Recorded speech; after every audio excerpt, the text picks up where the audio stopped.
Hey folks, welcome back. We're going to talk about that 6.7 Powerstroke and the symptoms that it had and what we found wrong with it, and then I'm going to bring you along. So let's get to it. Okay, so this pickup is a 2014 model year F250 with about 249,000 miles-ish on the clock. So it came in here running like crap, really bad, but it did run and it did start up good. We just crank and start right up, run good, but we had lots of bluish white smoke, mostly bluish smoke, but lots of it coming out, tailpipe. And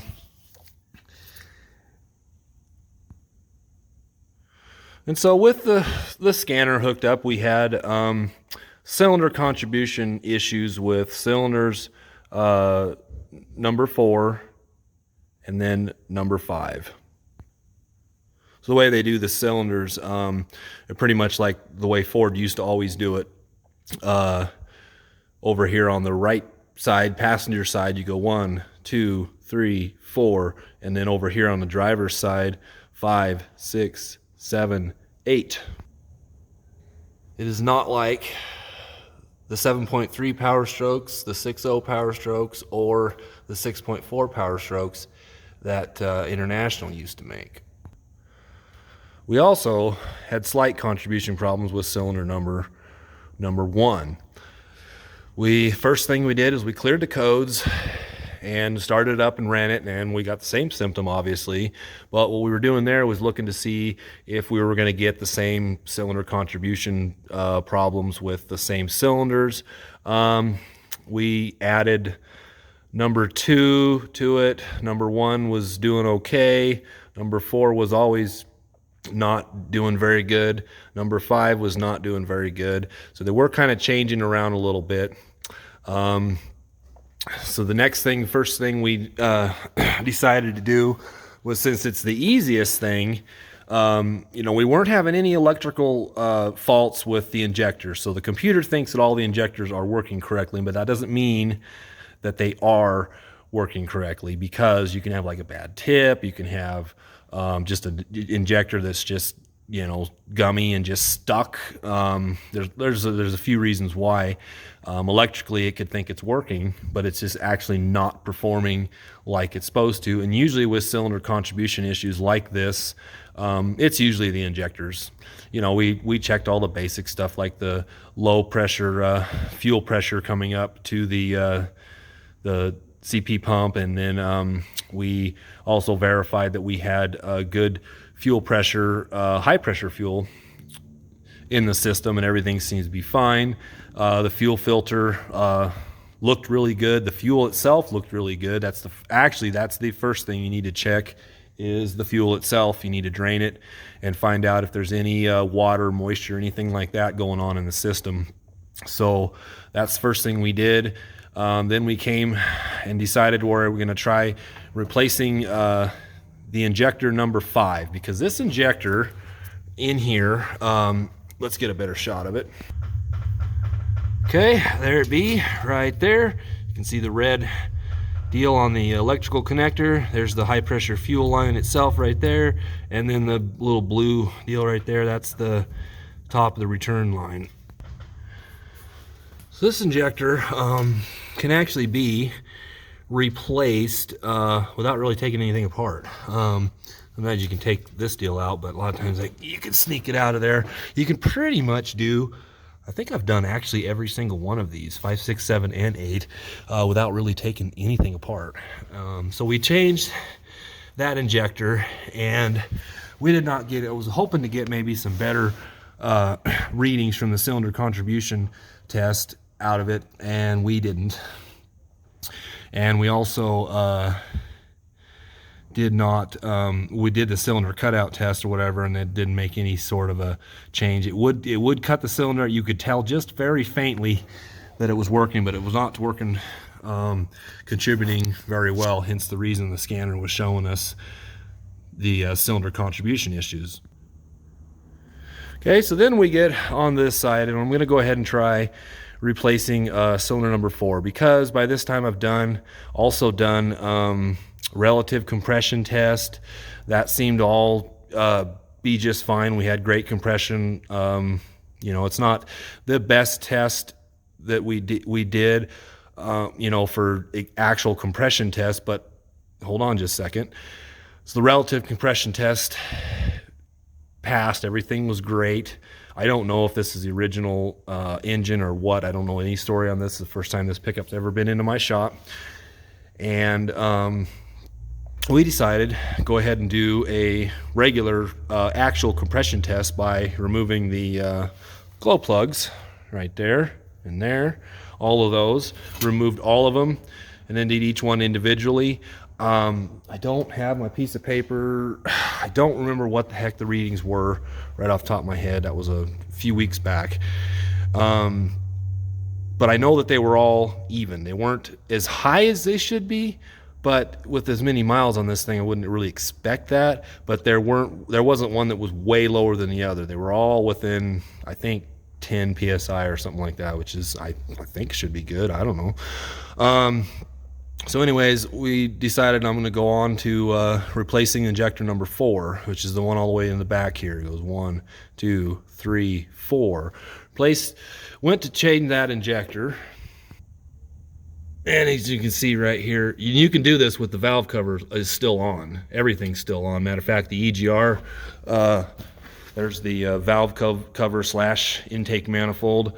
There's the EGR and EGR cooler and all that stuff. That stuff was all still on. I accessed in here with taking out the fender well in here, which is really easy to take out. But anyways, here is the hole for the injector up there, and this is the threaded hole for the injector hold down bolt. Well, that bolt snapped clean off. Didn't give me no warning, just snapped clean off. Now you got aluminum heads and you got a steel bolt. You can see how corroded and all that kind of stuff is. This was the next one up. From there, just snapped off. That's what happened. So anyways, that's how come we had to go into it this far. And over the past year that I've had my independent shop open, I've done a relative amount of work to a lot of these 6.7s. Pretty much everything external on here, whether it's turbo intake, this part of the intake manifold. Never been down into here to have the problem that we're having, that we're going to talk about here in just a little bit. Before I get too carried away, I think I'm going to go ahead and insert, I think I got some other footage about getting that bolt out. We just ended up welding a nut on it and got lucky that way. It was totally flush with the head, but we were able to just stick the nut down on it and welded it, inside the nut. And then we were able to just took a nut, I don't remember what size it was, 9/16 or I think it was a 5/8 head nut, which would be like what, a 7/16 bolt? I can't remember for sure, but anyways, and then it actually just with a little bit of penetrating oil and stuff like that, and just working it slowly back and forth, we ended up getting it to come out. A little bit of a process, but it came out. Now the interesting thing is, had I not have snapped that bolt off, or if that bolt just didn't snap and break, however you want to look at it, whether it's my fault or not, I don't know. It's what happened. Probably would have put that in. Well, this is actually what would have happened. I would have put another new injector in on number 4, and we would have had no change. And then I probably would have tried. I don't think I would have tried number 1 by that point, but at I keep these injectors in stock and all that stuff. But we would have, let's say I did go to do that. I mean, we would not be. I'd be scratching my head, going, okay, what the heck's going on here? Because we passed relative compression, we passed the actual compression test. The only check engine faults we were getting were cylinder contribution issues with cylinders number 4, especially 5, and sometimes number 1. And then the next time we had it with number 2, 4, and 5.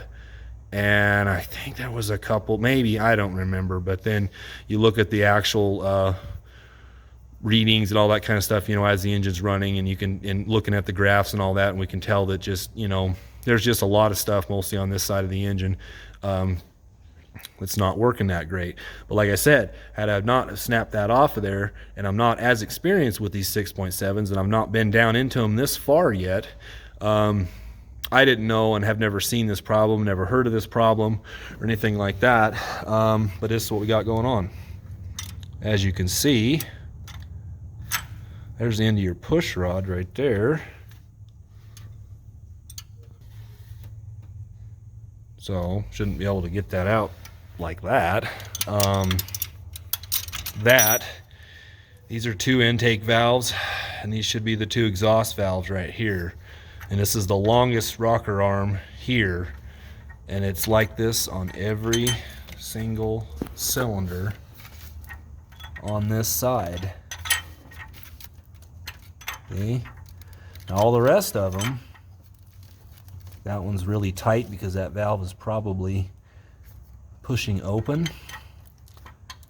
There, that one's a little bit loose because that should be closed, because this is an intake valve and that's an exhaust, so you wouldn't have them doing the open at the same time. That one's a little loose, but I mean that valve should be closed, whereas that one's also closed, so that one could be on a Powerstroke or whatever. Another loose, you know, but look at this, how much play is in there. I mean, that totally rotates almost completely off there. Look at that. I mean, there's no way that's going to stay on.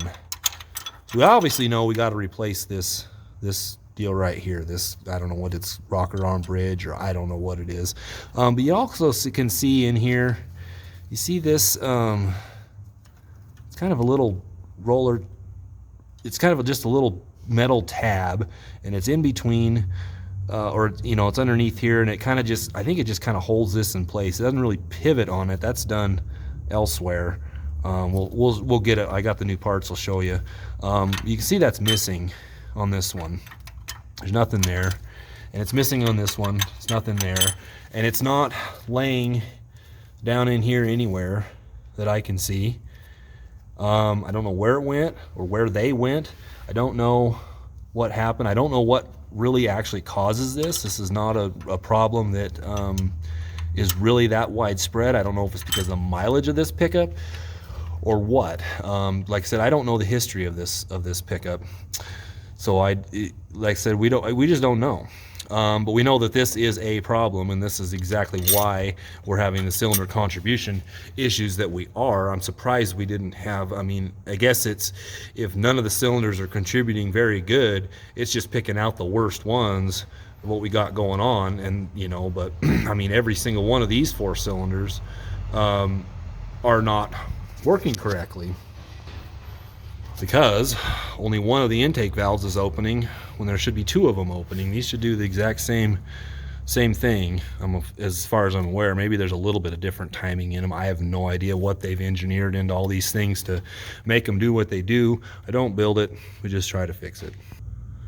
So at this point, what we don't know is what the condition of the lifters, and we don't know the condition of the camshaft, because that could be the cause of all this. We don't know. But unfortunately, the customer that owns this pickup does not have, you know, money for, you know, basically a new engine. I mean, I've been told that the best way to fix this particular problem by a couple of different Ford techs is to doing a whole new short block or a long block, whichever. I'd probably go with would want to go with a long block.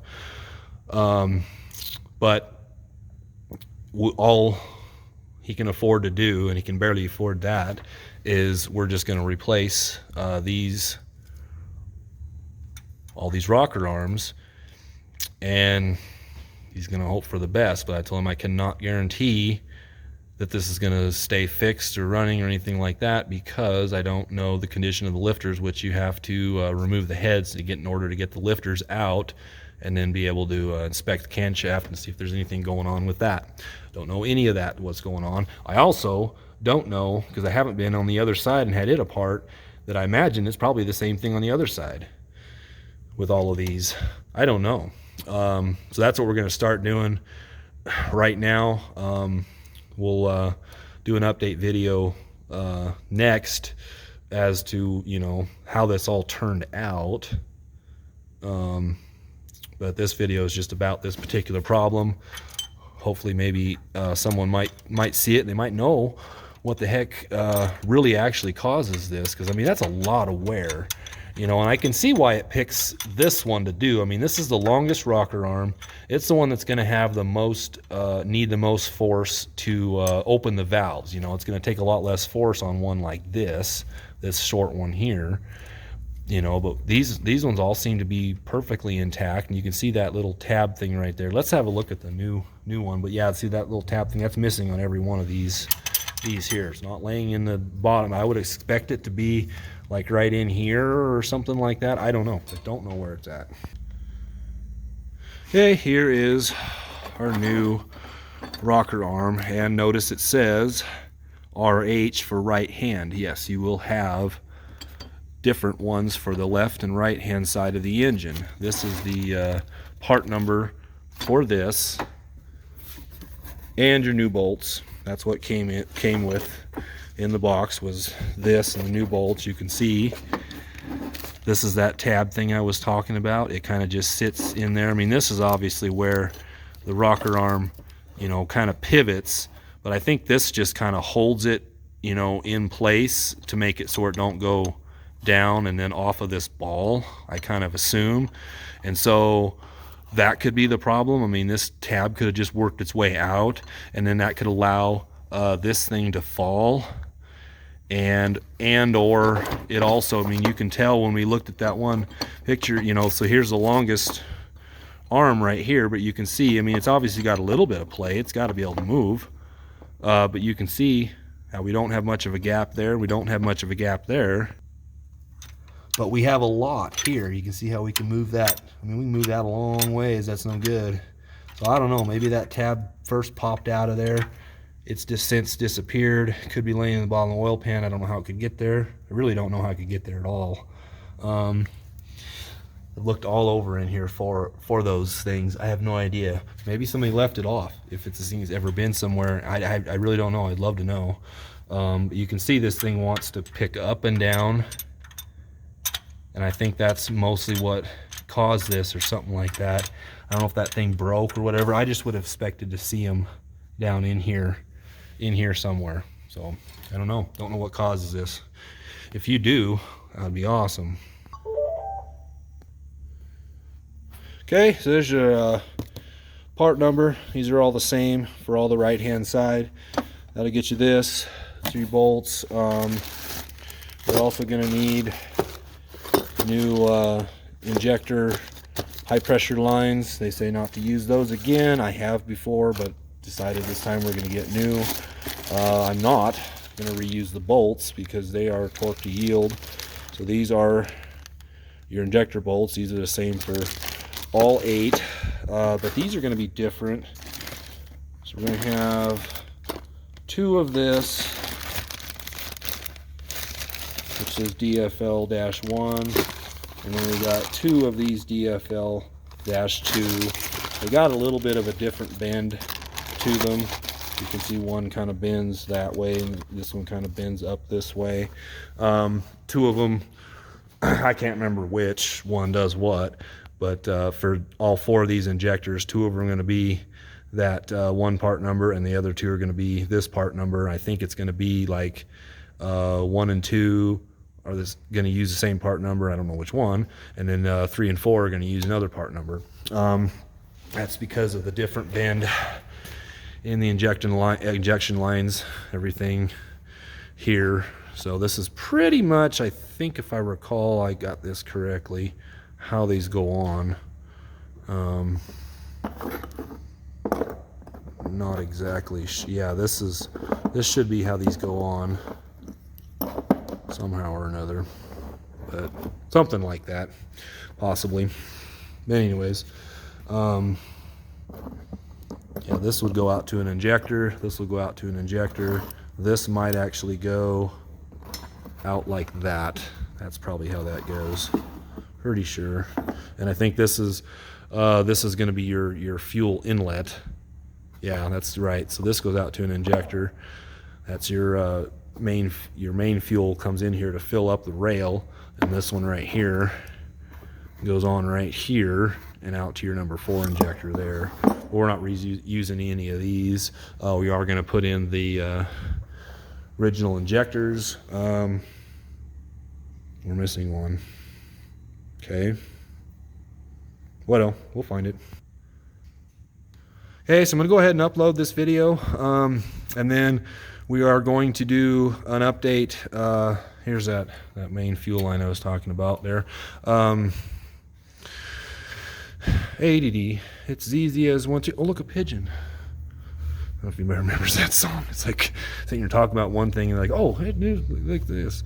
Yeah, so I'm going to upload this video, and then yes, you can take all this stuff apart without taking this EGR line off of here, because these bolts are very notorious for breaking. Each one of those, I might even make a video and show how the easy way is to get those out.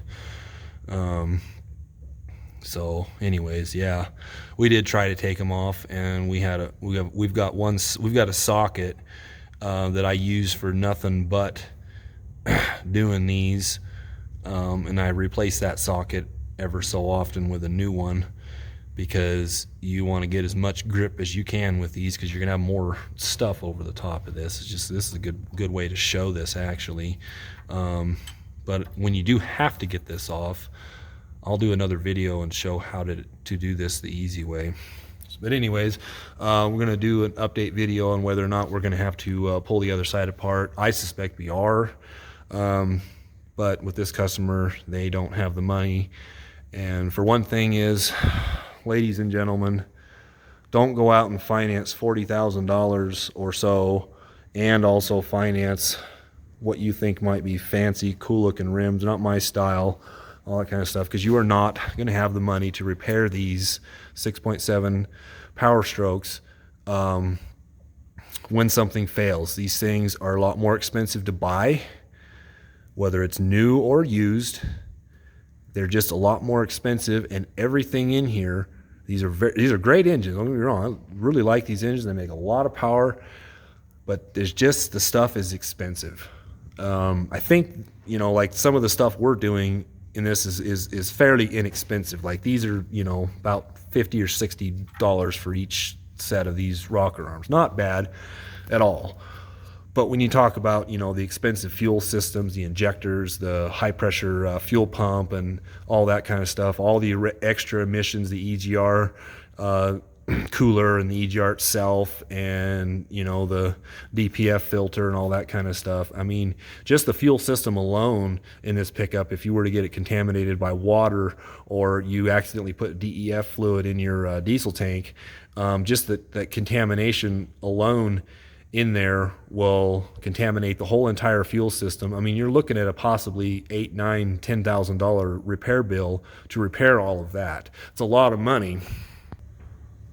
Whereas I could do, for $8,000, can do a complete engine overhaul with everything brand new engine, long block, heads, injectors, high pressure oil pump, all that kind of stuff. So times have totally changed with diesels nowadays as far as how much it takes to repair them. So just keep that in mind if you're actually seeing this video without, you know, if you don't own one of these things yet. I'm not deterring you from buying one. Just know that if you're getting into the higher mileage ones, you know, try to budget and be prepared to spend some money. And one other thing, I've already had this thing off of here, getting ready to do this repair. So there is a bolt with a stud on it, just like this, and this is an oil deal. It takes some oil pressure, and just there's little holes in each one of these deals along this line, and just oils these rocker arms and all that. You just take these, unloosen these nuts. They stay with this deal. It's kind of cool. But yeah, just so that, you know, it doesn't look different to you, but there is an oiler rail, and it's going to have to come off to get these off of here. So you can leave your glow plugs in. Your injectors will need to come out. You'll need to get the EGR cooler and all that stuff all off of here. Don't really have to get the battery box and the battery box slash windshield wash tank. You know, sits right here. I just felt it was easier. Actually, it was easier removing that first to get the EGR cooler out. If you are wanting to leave this line on there, and you got to get that EGR cooler out of there, and or the intake manifold slash valve cover, in order to get that EGR cooler to go down far enough to get clear of this, to get it out of there, you do have to take all your injector lines off and your injector rail or fuel rail off of there, and that allows that to slide down enough to get it clear from this, and you can leave this in place. And then you will have to loosen up your upper intake, you know, that because your lower intake right here, you know, see that's just loose and sitting there. That would mount up to right here. There's a lot of good videos. I think the one channel, Powerstroke Tech with Tech Talk with A-Rod, that's a good source for these 6.7s. Because he works on them every single day, and he's got really good videos on how to remove and get to this point, which is why, hence the reason I didn't film it, because I couldn't do as good a job as he did. But I just wanted to talk about this problem because this is not a wide known problem that I've ever even heard of, and a lot of people haven't seen or whatever. It's not really a problem that these things typically have. I don't know if it's because of high mileage or what. Like I said, we've talked about that. I don't know. So anyways, we will make a updated video on how this project went. This thing really probably just needs a whole new engine, short block, long block, or whatever, but customer can't afford that, so we're gonna hope for the best, put the new rocker arms in here, put everything back together, see how it runs. Chances are I'm leaning about 8, 9 out of 10 chances that we're going to have to take the other valve cover off on the other side, because it's probably got the same issues going on there, I would suspect. So, because we did have contribution issues with cylinder number 5. We didn't have it with 6, 7, or 8, but that doesn't mean that it's not this. It's just, yeah. So I bet you it's all like that. I don't know if it was this thing got over revved or what. I mean, that's kind of hard to do. I mean, these things can rev pretty high as they are, but I guess you could do it. Still doesn't explain why that little tab is gone. I don't know where that went. Yeah. So anyways, that's that. And you know, if you want to check back for the other video as to how this project went, that's what we're doing. It's not what I want to do, but it's all I can do when the customer can only pay what they can pay. So unfortunately, that's just the way it is. And then also check for a video. I think I'm going to do a video on how to get those bolts out the easy way. So anyways, well, the easy way is to not take them out at all like I did here, but if you got to take them out, I can show you a technique on how to do so. So anyways, with that, thanks for watching.